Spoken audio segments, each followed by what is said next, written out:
దేవునికి స్తోత్రం కలుగునుగాక. అందరూ బాగున్నారా?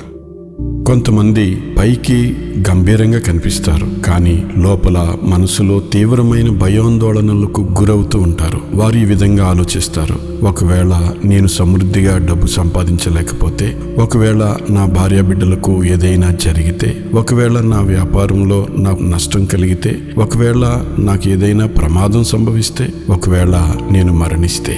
ఇలాంటి భయాలు నిరంతరం కొంతమంది హృదయాలను తీవ్రమైన ఆందోళనకు గురి చేస్తూ ఉంటాయి. భ్రమలు మనిషిని కంపింప చేస్తాయి. అవి అతని దినాలలో నిరంతరం తరుముకుని వెళుతుంటాయి. అవి అతని జీవితాన్ని నిస్సారమైందిగా చేస్తాయి. అలాంటి భయాందోళనకు గురి అయినట్లయితే దేవుడు నీ కోసం దాచి ఉంచిన మేళ్లన్నిటినీ నీవు కోల్పోవలసి వస్తుంది. కానీ నన్ను బలపరచు అని యందు నేను సమస్తమును చేయగలను అని గట్టిగా నీ హృదయం అంతటితో పదే పదే చెప్పినప్పుడు నీ జీవితంలో గొప్ప మేలును, విజయాన్ని అనుభవిస్తావు.